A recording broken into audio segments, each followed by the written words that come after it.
Ветер выл подобно раненому зверю, хлестал по лицу колючими снежными иглами. Арктика не прощает ошибок, не прощает самонадеянности. Она взимает свою цену с каждого, кто осмеливается нарушить ее ледяной покой. Уильям Картер застегнул последнюю пуговицу термокостюма и взглянул на искаженное метелью небо. Солнце едва угадывалось сквозь плотную серую пелену. Тусклый размытый круг, не дающий ни света, ни тепла. Рация в кармане затрещала. «Доктор Картер, вертолет готов. Пора выдвигаться». Он коротко подтвердил получение сообщения и бросил последний взгляд на временный лагерь экспедиции. 6 теплоизолированных палаток, 2 снегохода и группа усталых ученых. От их действий теперь зависело выживание всего человечества. Как же все это началось? Картер помнил каждую деталь, хотя порой ему казалось, что все произошедшее за последние недели было лишь странным лихорадочным сном. Конец ноября 2024 года выдался необычайно холодным даже для зимы. Спутник НАТО, проводивший рутинное сканирование самых отдаленных участков Арктики, неожиданно зафиксировал аномалию. Странный металлический объект, погребенный глубоко под толщей арктического льда. Первоначальный анализ не вызвал особых опасений. Вероятно, очередные обломки советского самолета времен Холодной войны. Такие находки случались и раньше. Однако, когда снимки легли на стол к Уильяму Картеру, известному морскому археологу, специализирующемуся на затонувших кораблях периода Второй мировой войны, он сразу ощутил необъяснимое беспокойство. Силуэт объекта нельзя было спутать ни с чем. Перед ним были контуры подводной лодки. И не простой, а немецкой «Ю-Бут», одной из тех смертоносных субмарин, что наводили ужас на морские конвои союзников. «Это невозможно», — тихо прошептал Картер, разглядывая изображение. «Здесь не должно быть никаких немецких субмарин». Он немедленно связался с военно-морским архивом. Реакция была предсказуемой, полное недоумение. В официальных документах не числилось ни одной немецкой подлодки, пропавшей в этом секторе Арктики. Более того, нацистский флот никогда официально не проводил операций в этом регионе. Через 3 дня после обнаружения аномалии была сформирована международная исследовательская группа. 6 ведущих ученых в области морской археологии, военной истории и биологии, 3 специалистов по безопасности и 2 пилота. Группе был присвоен высокий уровень секретности. Информация о находке не должна была выйти за пределы узкого круга посвященных. Картер возглавил экспедицию. Перед отъездом его вызвали на закрытое совещание с представителями НАТО и русского Северного флота. Это было беспрецедентное сотрудничество, явный признак того, насколько серьезной считалась находка. «Доктор Картер», — обратился к нему седовласый американский адмирал, «если то, что вы обнаружили, действительно немецкая подлодка времен Второй мировой войны, возникает закономерный вопрос, что она делала так далеко от известных театров военных действий?» Русский контр-адмирал, сидевший напротив, медленно кивнул. И что еще важнее, что она могла перевозить, чтобы оправдать столь рискованную экспедицию? Поиск ответов на эти тревожные вопросы и был истинной целью предстоящей опасной экспедиции в арктическую пустыню. Уже через несколько дней грузовой вертолет тяжело приземлился на наспех расчищенную от снега площадку.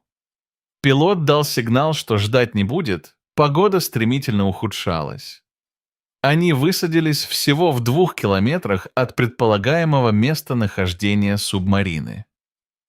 Казалось бы, небольшое расстояние, но в условиях арктической пурги каждый шаг давался с огромным трудом.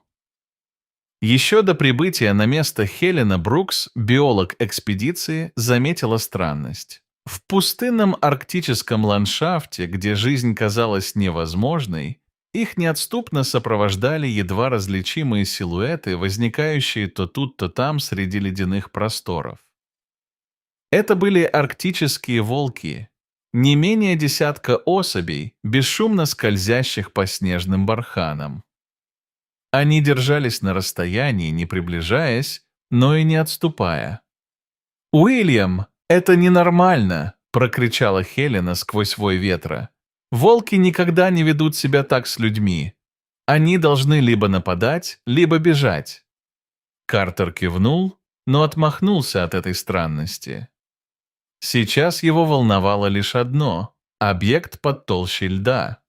Спустя 4 часа изнурительного пути они достигли нужных координат. Ветер, словно по команде, внезапно стих. Воцарилась жуткая тишина, нарушаемая лишь их тяжелым дыханием. Волки остановились по периметру, образовав почти идеальный круг. Их желтые глаза неотрывно следили за каждым движением людей.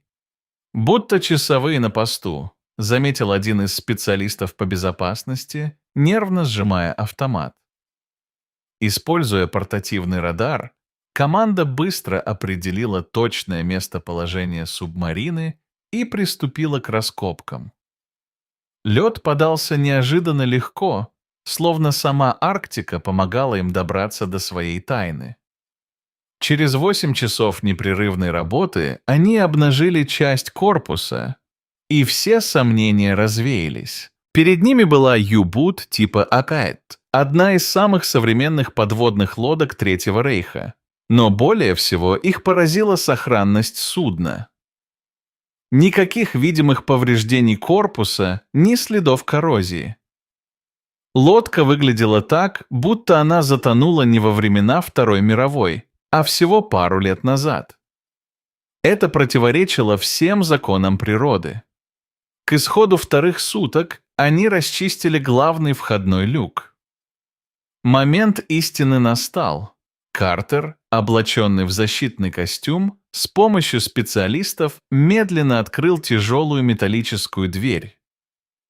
Тугие петли поддались с протяжным скрипом, нарушившим мертвую тишину арктической пустыни.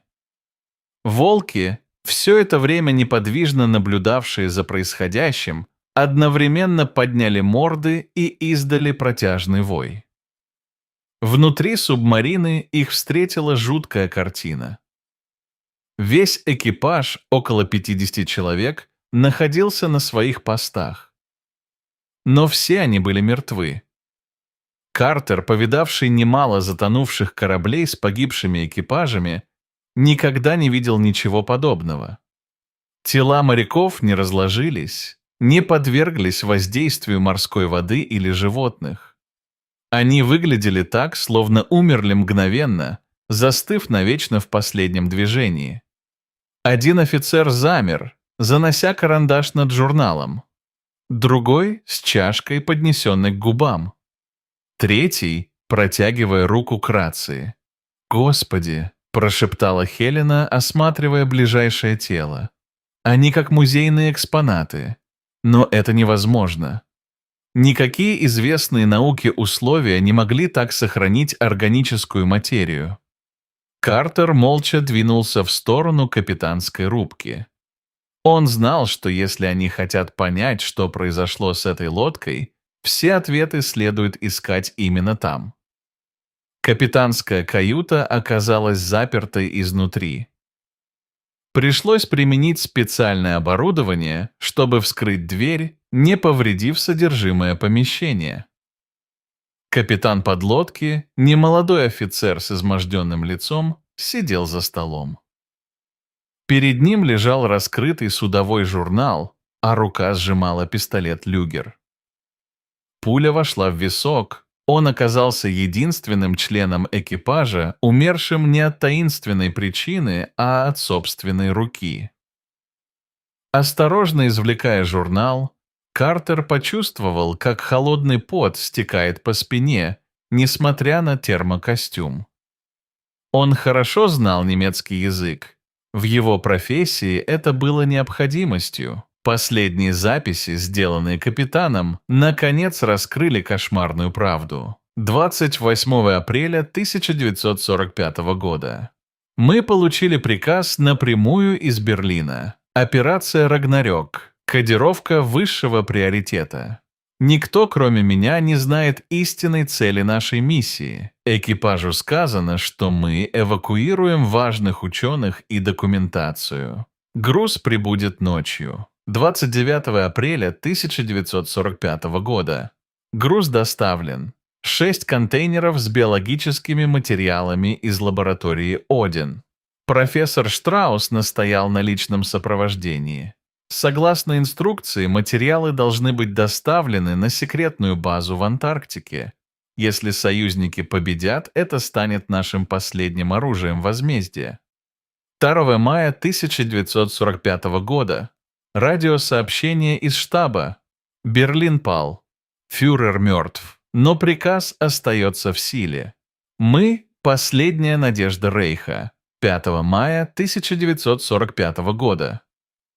Профессор Штраус становится все более нервным, запирается в лаборатории часами. Что-то идет не по плану. 7 мая 1945 года. Катастрофа. Штраус сообщил, что один из контейнеров нестабилен. Пытался что-то исправить, но... Боже, что я наделал?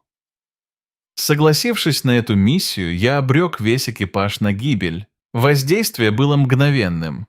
Люди просто застыли. Никаких судорог, никакой агонии. Просто навсегда застыли, как восковые фигуры. Я запечатал свою каюту и включил автономную систему вентиляции. Но это лишь отсрочка. Груз слишком опасен, чтобы попасть в чьи-либо руки. Я молюсь, чтобы арктические льды навсегда погребли эту подлодку вместе со всем ее смертоносным содержимым. Прости нас, Господи. Картер медленно закрыл журнал и взглянул на Хелену, стоявшую рядом. В ее глазах отражался ужас понимания. «Нам нужно немедленно эвакуироваться и навсегда запечатать эту лодку», – произнес он твердо. «Здесь находится биологическое оружие нацистов, явно сохранившее свою смертоносность даже спустя 8 десятилетий. Судя по тому, что мы увидели, эта жуткая субстанция способна мгновенно убить миллионы людей на планете, если позволить ей вырваться на свободу». Специалист по безопасности связался с командованием и передал код критической угрозы. В течение часа над местом раскопок появились 3 военных вертолета с командой ученых в защитных костюмах высшей степени защиты. Началась операция по консервации субмарины. Работа продолжалась без перерыва 3 суток. Лодку тщательно обследовали, обнаруженные контейнеры с биологическим материалом были дополнительно загерметизированы и оставлены на месте. Любая попытка их транспортировки могла привести к непредсказуемым последствиям. Весь район был объявлен закрытой зоной с круглосуточным мониторингом из космоса и с помощью автоматических станций наблюдения. В последний день, когда основные работы были наконец завершены, Хелена снова обратила внимание Картера на волков, ни на мгновение не покидавших периметр. «Знаешь, Уильям», — сказала она задумчиво, — «у меня есть теория. Эти волки, они десятилетиями охраняли это место. Они каким-то образом чувствовали опасность под льдом и инстинктивно не позволяли другим животным приближаться сюда. Более того, они, вероятно, отпугивали и случайно забредавших в эти края людей». Картер внимательно посмотрел на ближайшего волка, крупного самца с сидеющей мордой. Животное спокойно встретило его взгляд, в желтых глазах не было ни страха, ни агрессии, лишь какая-то древняя, непостижимая мудрость. «Думаешь, это возможно?» – спросил он тихо. В природе существует множество примеров, когда животные чувствуют опасность задолго до людей. Землетрясения, цунами, извержение вулканов. Почему бы им не чувствовать и биологическую угрозу? Хелена пожала плечами. Эти волки могли передавать это знание из поколения в поколение, держаться от опасного места на расстоянии, но не позволять приближаться сюда ничему живому. Когда погрузка оборудования была завершена и вся команда готовилась к отлету, Картер на мгновение задержался на краю лагеря. Стая волков медленно расходилась, занимая привычные позиции вокруг места, где под слоем заново намороженного льда теперь была надежно скрыта смертоносная субмарина Третьего Рейха. «Спасибо вам», – тихо произнес Картер, не обращаясь ни к кому конкретно, просто глядя в бескрайнюю ледяную пустыню. В ответ седой вожак стаи повернул голову и, казалось, чуть склонил ее, словно принимая благодарность. Затем он издал негромкий вой, подхваченный остальными членами стаи. Звук, древний как сама земля, эхом разнесся над безмолвными льдами, напоминая о том, что иногда самыми надежными стражами человечества оказываются не люди, а существа, которых мы наивно считаем примитивными и неразумными. Картер еще долго слышал этот протяжный волчий вой, даже когда вертолет поднялся высоко над Белой пустыней, унося исследователей прочь от одной из самых страшных тайн прошлого века, которая лишь благодаря удивительному стечению обстоятельств и молчаливой волчьей страже так и не стала жутким кошмаром 21 века.